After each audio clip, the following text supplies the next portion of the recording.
Hi, I'm Milan, I'm a model designer at LEGO, and today we'll be showing you the Space Shuttle Discovery Orbiter. So this is the orbiter that flew the furthest, it carried the most astronauts, it had the longest time in space, and most importantly, it's had the most LEGO sets made of it. So because we've made this model at 1:70 scale, we've been able to include lots of details that we wouldn't normally include in a LEGO model. First, we have the elevons, which we can control the roll of the craft by moving the center engine.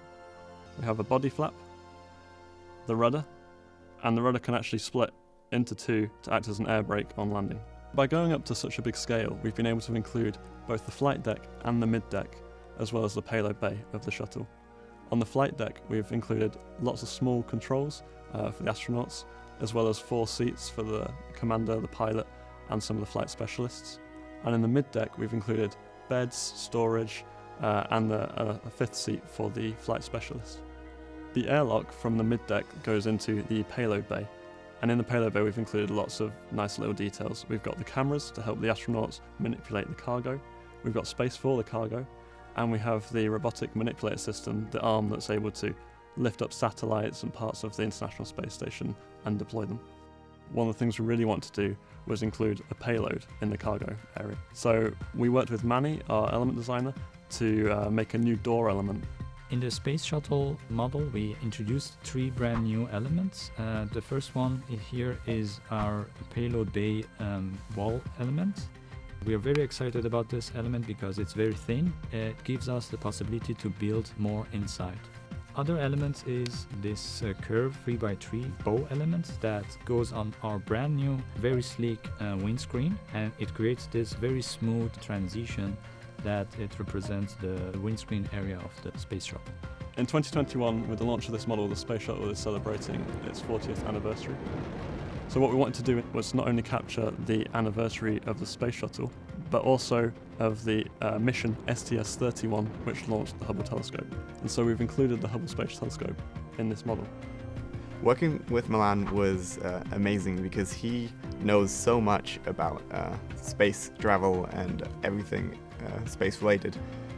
I just like LEGO a lot, so I was constantly calling this model a rocket or an aeroplane, but I learned from Milan that this is actually a space shuttle. So I was trying to describe how important the Hubble Space Telescope was to Nico.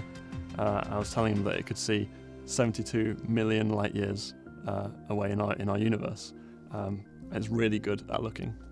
Milan told me that the Hubble Space Telescope was really good looking, so we made the model entirely drum lacquered silver. So drum lacquering is a special process where we add a thin layer of silver ink to the LEGO bricks to give them a very special shiny effect. At the front of the model, we have the aperture door, which opens to reveal the lens. There's the supports that allow it to fit snugly inside the payload bay of the shuttle. The communication antennas that has the original solar panels and the star tracking system.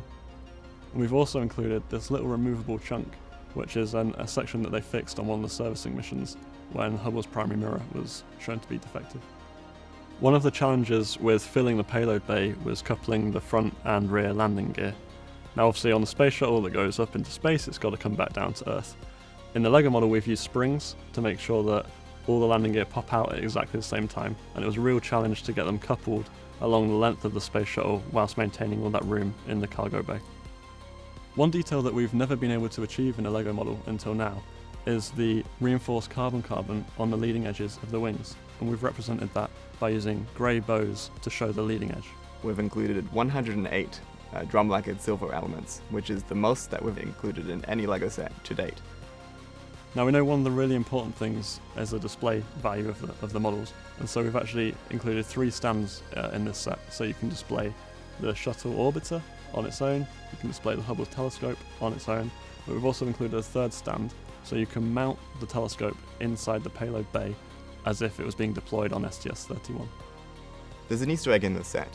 So as we were building the wings of the model, we found that we needed a 3x3 corner plate. And the only shape that we have that does that is a heart. So to me, it really feels like we put our hearts into this model.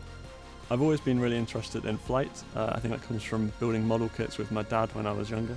I remember looking at the LEGO catalogue when I was a kid and seeing the Space Shuttle Discovery that was out at the time, and I wanted it so bad. I tried to build it out of my own LEGO bricks. I think, if 8-year-old Milan knew that I was working with NASA or LEGO Space Shuttle today, he'd be very excited. It's easy to be blown away by the complex engineering and sheer power of these vehicles, but for me, the most fascinating thing about spaceflight is the human element. Everything that the space programs have achieved is done for the progression of life here on Earth and eventually life in space itself. So my favourite part of the model is the tiny blue seats that carried 5 human beings away from their home planet on a mission that for most of human history was totally unfathomable. Those tiny blue seats represent our story and make me wonder where next.